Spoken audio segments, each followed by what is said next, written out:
En la mayoría de los casos, no es posible estudiar a toda la población y se elige una muestra para representar a todos los individuos.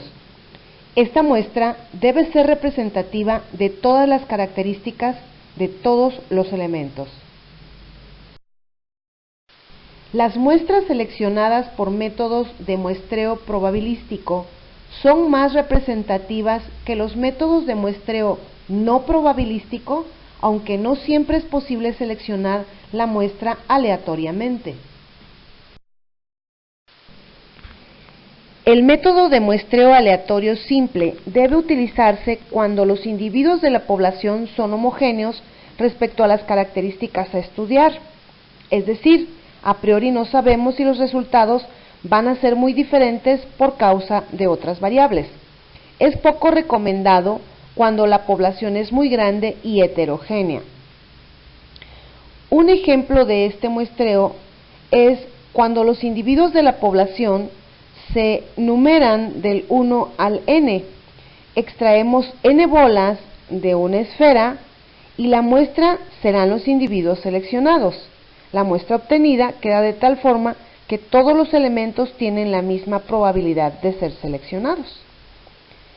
Otra manera de utilizar este muestreo puede ser escribir los 20 nombres en pedazos separados de papel, colocarlos en un recipiente, revolverlos y luego extraer 5, 6 o 7 papeles, el número de elementos que utilizamos, al mismo tiempo.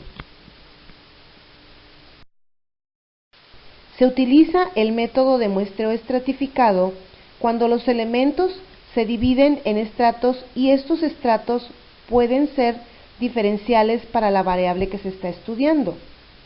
Si los grupos son muy heterogéneos y no existen muchas diferencias entre ellos, es recomendable utilizar el muestreo por conglomerados. Un ejemplo del muestreo estratificado puede ser: suponemos que estamos haciendo un estudio de calidad de la vista de la población de una ciudad.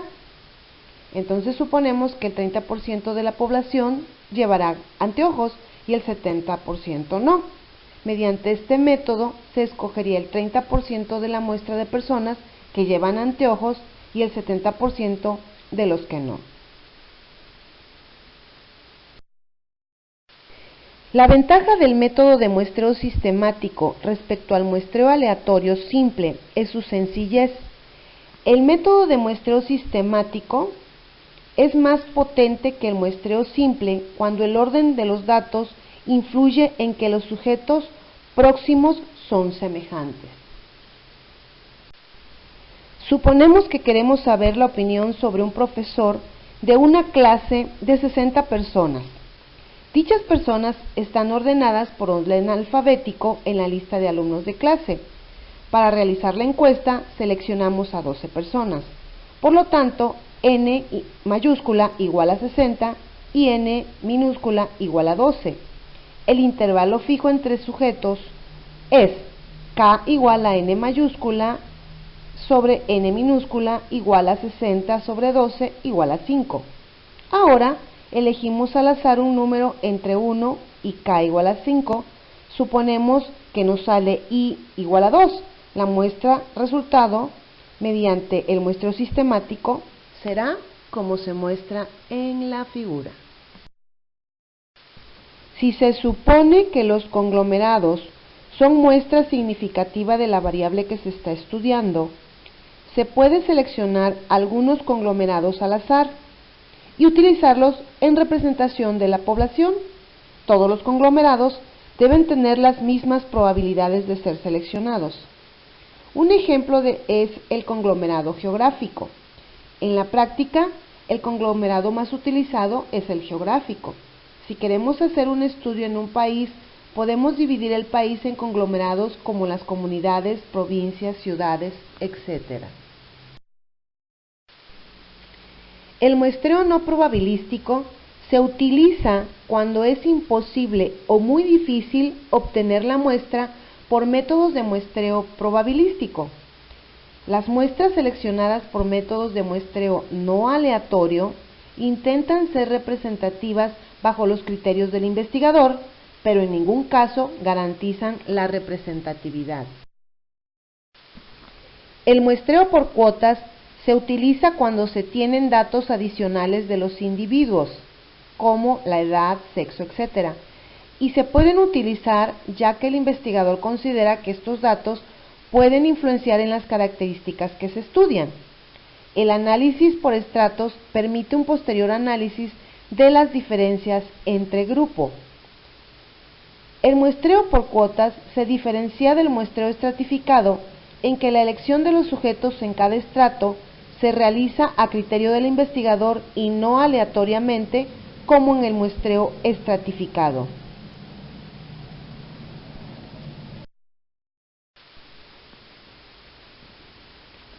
El método del muestreo por conveniencia permite seleccionar una muestra con muchísima facilidad. Suele utilizarse en estudios iniciales para comprobar si se cumplen las hipótesis que se plantea el investigador.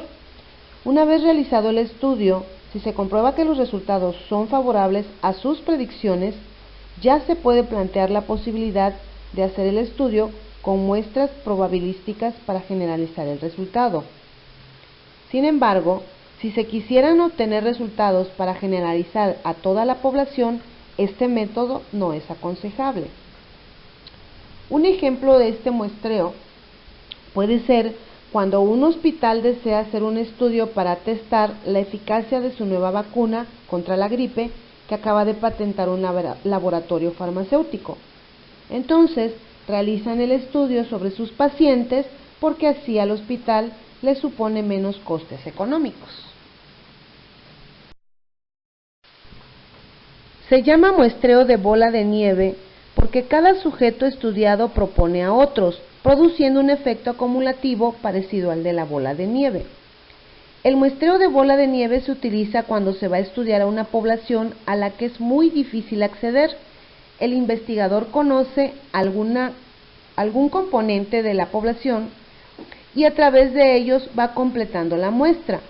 El investigador depende mucho de la información que pueda obtener de los sujetos que estudia y podría darse el caso de que se quede con muy pocos individuos en la muestra. Un ejemplo de este método puede ser cuando un médico ha tratado a un paciente con una enfermedad rara y decide hacer un estudio sobre ella. Para ello, recurre al paciente que le va derivando a sus conocidos con dicha enfermedad y a través del muestreo de bola de nieve entrevista al número de individuos que precisa.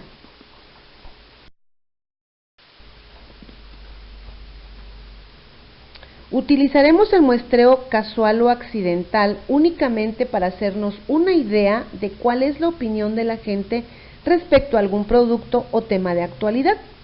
Los resultados obtenidos mediante muestreo casual o accidental no son representativos de la opinión de toda la población, sino que el resultado es orientativo. Un ejemplo de este método puede ser cuando una productora de cine desea saber la opinión general de la población de una ciudad respecto a su última película. Para ello desplaza a los cines de la ciudad a un equipo de entrevistadores para preguntar directamente a la gente que sale de la sala si les gustó su película.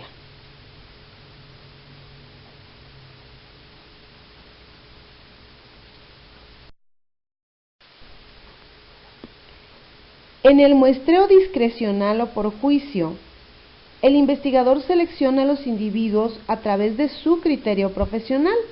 Puede basarse en la experiencia de otros estudios anteriores o en su conocimiento sobre la población y el comportamiento de ésta frente a las características que se estudian. Este método de muestreo es aconsejable cuando el responsable del estudio conoce estudios anteriores similares o idénticos y sabe con precisión que la muestra que utilizaron fue útil para el estudio. Si la población es muy reducida y conocida por el investigador, es bueno utilizar este método. Un ejemplo de esto podría ser, supongamos que el investigador va a realizar un estudio sobre el nivel de satisfacción del profesorado de cierta universidad. El estudio se suele realizar cada 2 años, por lo que el responsable del estudio, gracias a su experiencia y sus antecedentes, sabe perfectamente cuál puede ser la mejor muestra para el estudio. Las diferencias entre los muestreos probabilísticos y no probabilísticos radican en que en el muestreo probabilístico los sujetos tienen la probabilidad positiva de formar parte de la muestra. Por lo tanto, es el tipo de muestreo que deberemos utilizar en nuestras investigaciones por ser el más riguroso y científico. Por otro lado, el muestreo no probabilístico en general no es un tipo de muestreo riguroso y científico, dado que no todos los elementos de la población pueden formar parte de la muestra. Se puede utilizar en situaciones muy concretas en las que los errores cometidos no son grandes, debido a la homogeneidad de la población. Por ejemplo, si hacemos una encuesta telefónica, las personas que no tienen teléfono o que están trabajando no podrán formar parte de la muestra.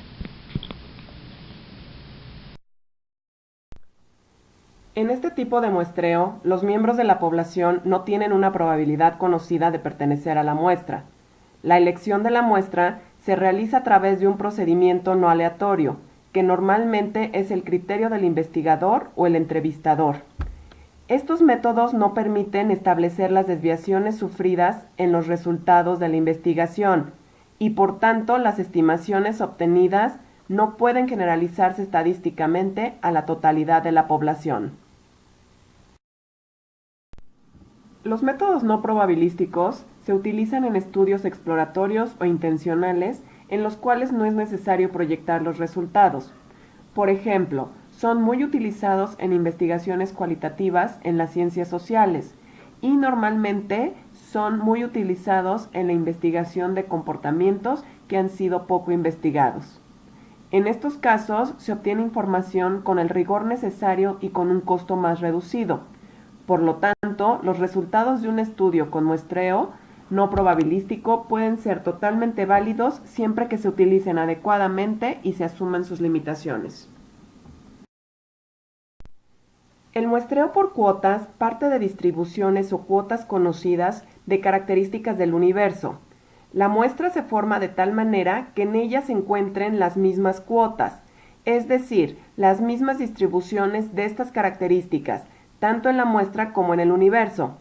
Se parte de la base de que estas características típicas tienen una estrecha correlación con las marcas de estas características en las variables que quieren medirse. Las bases de la cuota generalmente son la edad, el género, la educación, la etnia, la religión y el nivel socioeconómico. Un ejemplo del muestreo por cuotas podría ser un estudio sobre los efectos que el estrés tiene sobre la salud de las personas adultas.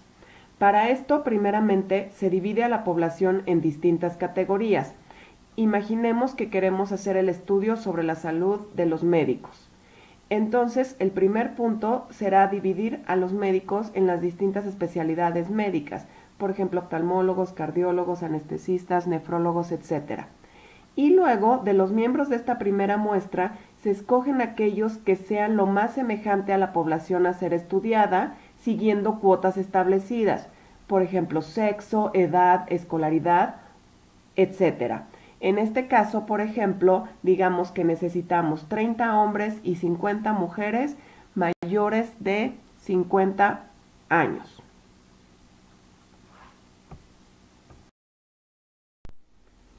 El muestreo intencionado se caracteriza por un esfuerzo deliberado de obtener muestras representativas mediante la inclusión en la muestra de grupos supuestamente típicos.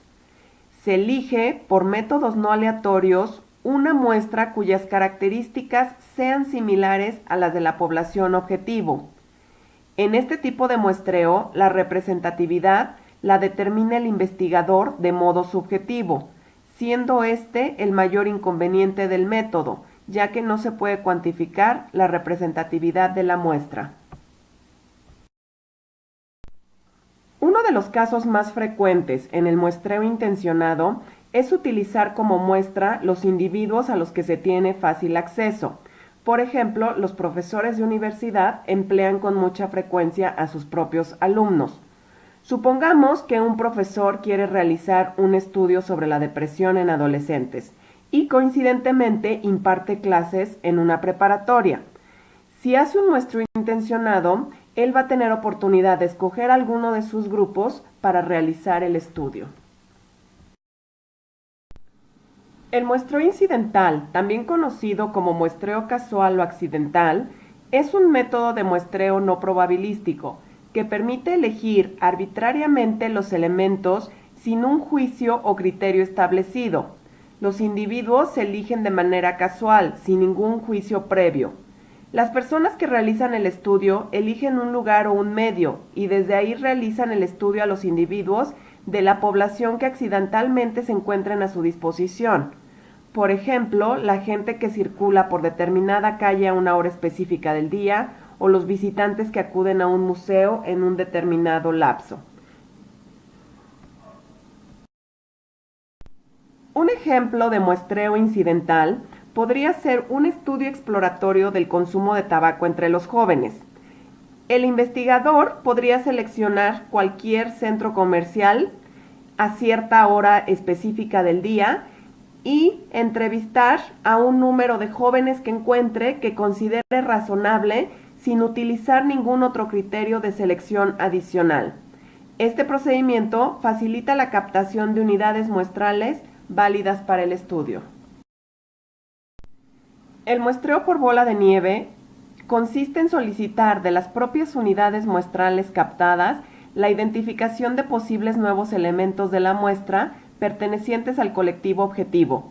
Este procedimiento es apropiado para poblaciones reducidas y muy especializadas que presentan dificultades para su identificación.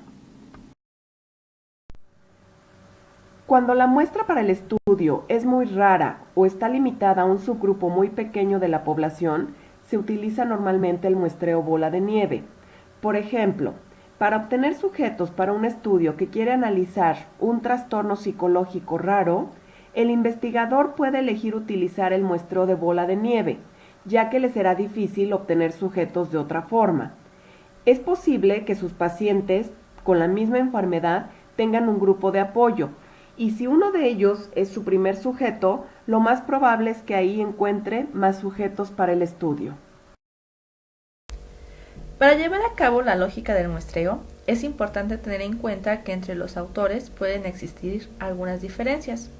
De acuerdo con Fernández, Hernández y Baptista, lo primero que se debe hacer para la selección de muestra es definir la unidad de muestreo, también conocida como unidad de análisis o unidad de observación, lo cual significa que hay que definir de manera clara a un solo miembro de la población que vamos a estudiar. Después, se debe delimitar la población o bien aclarar cuál es la colección de unidades que son de interés en nuestro estudio. Es importante que se distingan entre los miembros que pertenecen a esta colección de los que no pertenecen. Para lo anterior, se puede hacer uso de los criterios de inclusión y de exclusión. En el caso de los criterios de inclusión, se redactan las características que deben poseer cada unidad de muestreo para participar en el estudio, mientras que los criterios de exclusión son aquellas características que no se deben tener para ser parte de la muestra. Es importante recalcar que los criterios de exclusión no representan lo contrario a los criterios de inclusión. Por ejemplo, si una característica de inclusión es que sean mujeres adultas, no quiere decir que una característica del criterio de exclusión sean hombres adolescentes, ya que los criterios no son contrarios, sino complementarios. Una vez ya definidos los puntos anteriores, se procede a elegir la muestra, o sea, un subgrupo de la población. Es importante que esta muestra sea representativa, esto es, que los elementos que seleccionamos pongan en manifiesto las características de la población, y esto se consigue utilizando las técnicas de muestreo adecuadas para el estudio, que pueden ser probabilísticas o no probabilísticas. Diversos autores han señalado que el concepto de muestra representativa llega a ser un término inútil, ya que todas las muestras deben ser representativas. En la primera imagen se observa el universo, población y muestra, donde podemos percatarnos que la muestra es un subconjunto de la población y la población una parte del universo que se interesa medir. En la segunda imagen tenemos una población ya que comparten las mismas características, como ser círculos del mismo tamaño y de color verde. Pero como medir ya que medir a toda la población puede resultar complicado por diversos motivos como los costos o las oportunidades, elegimos la muestra que en la imagen está representada por las unidades muestrales, cada uno de los círculos verdes, dentro del círculo azul. La importancia del muestreo radica en que de este se realizarán generalizaciones en la población. Esto es que a partir de los resultados de la muestra podemos esperar o predecir el comportamiento de toda la población.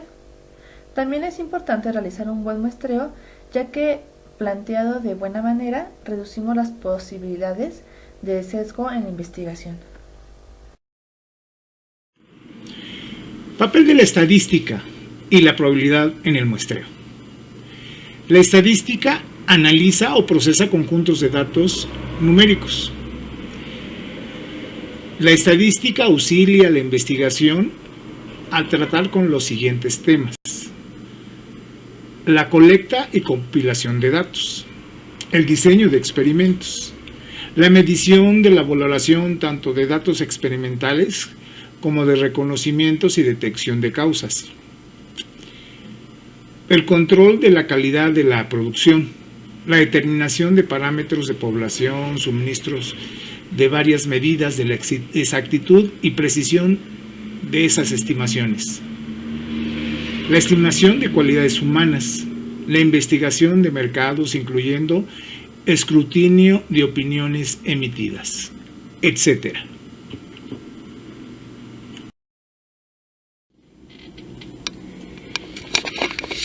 Inferencia estadística. La inferencia es un campo de la estadística que persigue la obtención de conclusiones de una población estadística a partir de una muestra de la misma, pretendiendo ir de lo particular a lo general. Los dos problemas fundamentales que estudia la inferencia estadística son el problema de la estimación y el problema del contraste de hipótesis. Cuando se conoce la forma funcional de la función de distribución que sigue la variable aleatoria, objeto de estudio, y solo tenemos que estimar los parámetros que la determinan, estamos en un problema de inferencia estadística paramétrica. Por el contrario, cuando no se conoce la forma funcional de la distribución que sigue la variable aleatoria, objeto de estudio, estamos ante un problema de inferencia estadística no paramétrica. Como las poblaciones en las que se pretende estudiar una determinada variable aleatoria son grandes y es muy caro o imposible estudiar a todos sus individuos, lo que se hace es estudiar una muestra, que es una parte de la población. En todo este problema que estudia la inferencia estadística juega un papel fundamental la teoría de probabilidad, distintas formas funcionales de la distribución de la probabilidad y la teoría de muestras, procedimientos para tomar muestras de manera apropiada.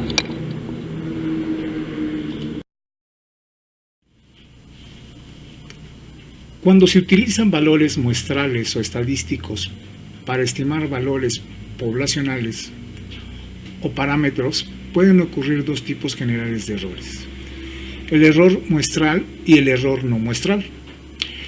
El error muestral se refiere a la variación natural existente entre muestras tomadas de la misma población. Cuando una muestra no es una copia exacta de la población, aun si se ha tenido gran cuidado para asegurar que dos muestras del mismo tamaño sean representativas de cierta población, no esperaríamos que las dos sean idénticas en todos sus detalles. El error muestral es un concepto importante que ayudará a entender mejor la naturaleza de la estadística inferencial. Los errores surgen al tomar la muestra, no pueden clasificarse como errores muestrales y se determinan errores no muestrales.